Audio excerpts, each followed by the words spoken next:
Hello again, you extraordinary, well above average subscribers. Welcome back, everybody, to the Hemingway Land YouTube channel. Gonna make this brief this week, guys, because we are backed up with bulk acquisition work.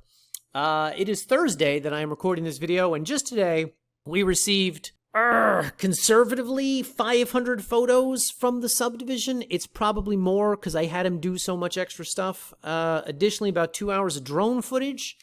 We have 150 listings we are looking forward to debuting, and I'm beginning to question our ability to put together 150 listing pages, a 30-minute subdivision video, a weekly video, and other supplemental materials in the next 7 days. Nonetheless, guys, we'll be trying. We'll be giving it the old college try, so look forward to that. Maybe next Friday, more likely the Friday after. Anyway, but we've been working on this bulk acquisition for what will now be 11 months. 11 months. And I will tell the story of those 11 months in, that week's weekly video. I'll regale you with that tale. Anyway, that's topic number one. Topic number two, August is coming to a close. September right around the corner, which means my favorite time of year is right around the corner, guys. The fall. No, pumpkin spice season, guys. Pumpkin spice. Yes, people. Bakeries coast to coast across this fine nation will be outfitting their shelves with pumpkin spice breads, cupcakes, cookies, and other types of desserts. Additionally, every major donut chain in the country will have pumpkin spice donuts. Starbucks, if you like coffee, I don't, but if you do, Starbucks will have their various pumpkin spice coffees and lattes. And Oreo will have their pumpkin spice Oreos on shelf. In theory, they're going to be on shelves next week. I've never actually seen one on a shelf in a grocery store. They're very hard to come by, but you can buy them on Amazon, and they're yummy, as you would expect. Trader Joe's also rolls out a bunch of pumpkin spice stuff. So, point being, guys, I am very excited. Crumble Cookie used to have this amazing pumpkin caramel cookie, which, if you read the spoilers on Reddit, is coming up in about 3 weeks, the week of the 16th, something like that. But I am incredulous because it was an amazing cookie 2 years ago, and then last year they changed the recipe, and then it was not as amazing. Whatever the case, it's pumpkin spice, it's caramel. It's, at the very least, it's very good, guys. Okay, it was amazing 2 years ago. We'll see what it's like this year. Things to look forward to, people. Anyway, with all that said, let's get to this week's special thanks. Special thanks to all our valued customers.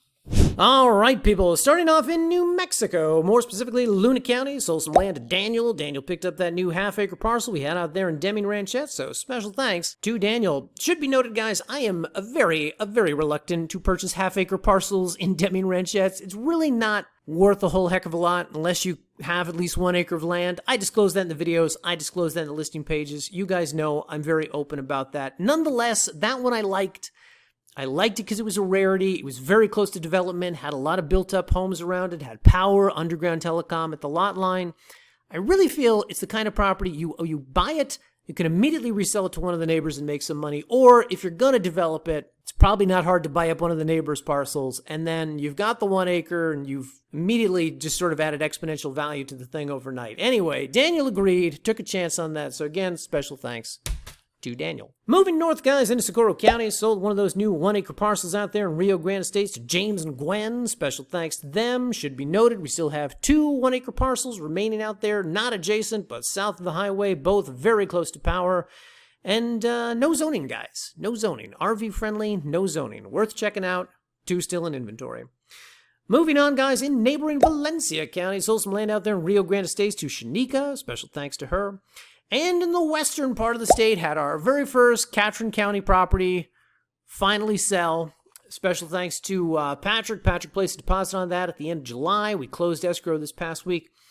I really like Catron County, guys. I got to tell you, it's a huge county. It's got roughly about 7 bajillion rural residential subdivisions, most all of them with some utility presence.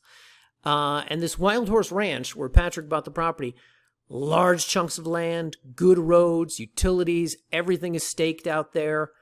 Beautiful scenery, beautiful topography, great hunting properties. It's one of these where it's not even a case of if I had all the money in the world or if I had access to all the money in the world. It's one of these where if I thought we would sell more than one a year, I would say, let's buy up like as many parcels as we can in that region because I really, really like it out there.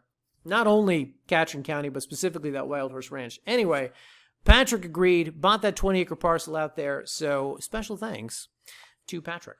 Anyway, with all that said, guys, let's get to this week's new property. All right, people, so we're going to jump right into it this week with a new property going live in Costilla County, Colorado, more specifically in the Sangre de Cristo Ranches, the picturesque subdivision you see here, nestled in a part of Colorado where the high plains desert of the San Luis Valley meets the foothills of the surrounding mountain territory.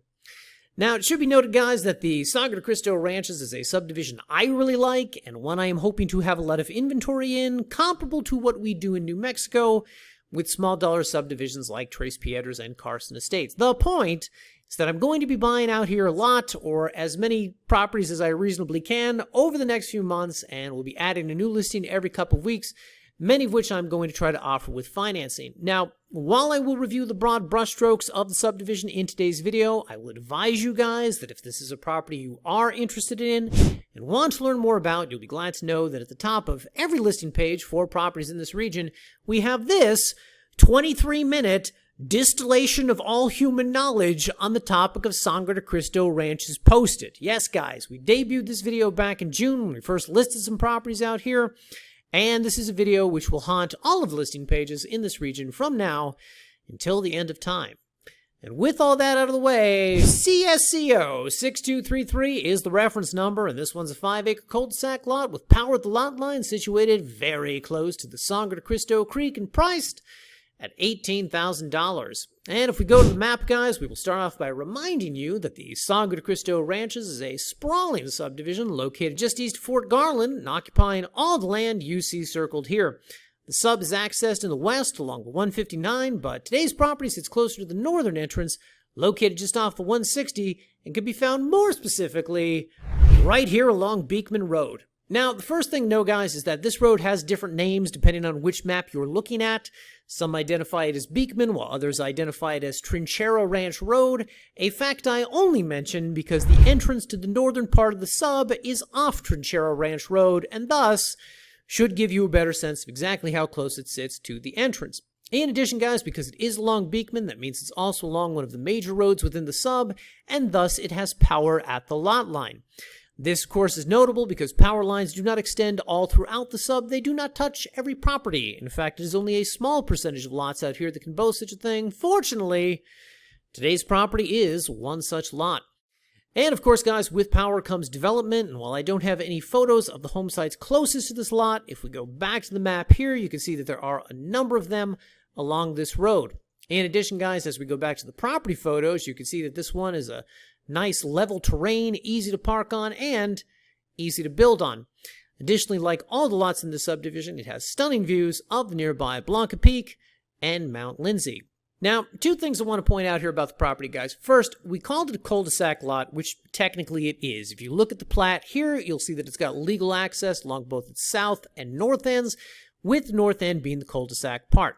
That road is Boyd Road, by the way, and while all the roads in the sub are supposed to be county maintained, this one looks as if the county has missed it a few times. A little overgrown in parts, and when our photographer was out there, it looked a little washed out in others. Nonetheless, if you did buy the property and elected to develop it where your primary access was along Boyd, I imagine a simple call to the county would probably get them out there to grade the road a little better, so in the end, probably not a big deal. That's number one.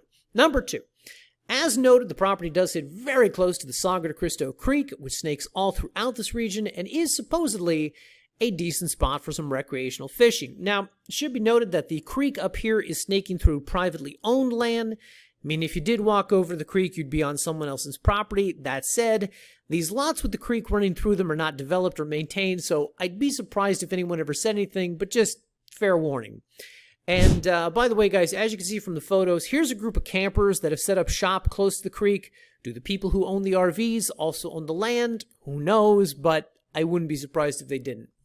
Now, it should be noted, guys, that this property, like all the properties out here, is zoned ER, or State Residential, which allows for a wide variety of SFRs, ranchettes, shipping containers built up to code, mobile and modular homes. You get the picture. And if you don't get the picture, I'd refer you back to our subdivision master information page for this region, where we have a considerable number of pictures demonstrating examples of the many different types of structures you can find out here. Point being, guys, it's always good reference to look at what the neighbors' houses look like when you're trying to figure out what's acceptable per the local zoning vis-a-vis realistic ways the land can be developed.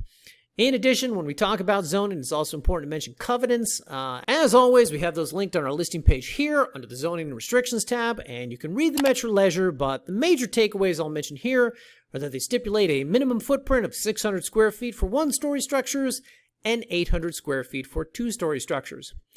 And, of course, it's also important to note that the subdivision has no HOA, or rather it has an informal voluntary HOA, which, as we write at the listing page, means that it, quote, serves less as a governing body to enforce rules and more as a group tasked with arranging events which foster community pride. In short, it's an organization which has no say over how you use your land, inclusion in their ranks is voluntary, and there are no mandatory dues associated with land ownership here, end quote. Finally, guys, it's also worth noting that one of the major attractions of this area is the private access that residents have to the Mountain Home Reservoir. Keep in mind, however, guys, that this is a massive, massive subdivision, and not everyone is a hop, skip, and a jump away from the lake. Fortunately, again, this property is ideally positioned just 3 miles northeast, which, of course, means easy drives back and forth. And for the privilege of owning this 5-acre cul-de-sac lot with power at the lot line, stunning mountain views, and easy access to both the creek and the lake, we are asking a mere $18,000. Of course, guys, you can place the $500 deposit here and fund the rest at close of escrow if you like, or save some money on title insurance and pay us directly outside of escrow. And quick thing before we go here, guys, as noted earlier, I'm trying to offer more financing options on properties. This one isn't set up to do that. It's not necessarily one I want to do it with, but if you are interested in it and you could place like a 40 or 50% down payment, we can probably work with you on it. Just email us what you're thinking, this much down, this much per month, and we'll email you back within 24 hours. And if you say you saw it here on the YouTube channel, we know you're cool, and we'll probably be willing to work with you even more. And by the way, guys, quick thing, it's a lot easier if you email the proposal. The accountant needs to review it, and the accountant does not answer the phones. Customer support answers the phone, and customer support is not empowered to negotiate these things. Besides, for your benefit, we prefer to put all these conversations in writing, okay? All right. Anyway, that wraps it up for this week, guys. Let me remind you, people, if you found this video to be informative, entertaining, life-changing, or just a good way to kill some time while you're at work, give us a like, or even better, people, subscribe to the channel. Maybe you like this property, but it's not a perfect fit. The good news for you is we debut new listings every week. And if you're subscribed, you'll be the first to know when new properties debut. And even better, guys, if you're subscribed, you won't have to wait for me to personally call you to tell you we uploaded a new video. Works out well for everyone that way, when you subscribe, okay? With all that said, going live on the site next week, hopefully next week. We're cutting it close, guys. We're cutting it close. But we'll be rolling out the bulk acquisition of 150 new properties somewhere, someplace in New Mexico. If it's not next week, it'll be the week after. But either way, good stuff coming soon. Until such time, have a great 7 days. Go get yourself some pumpkin spice coffee, and we will see you back here in our next video.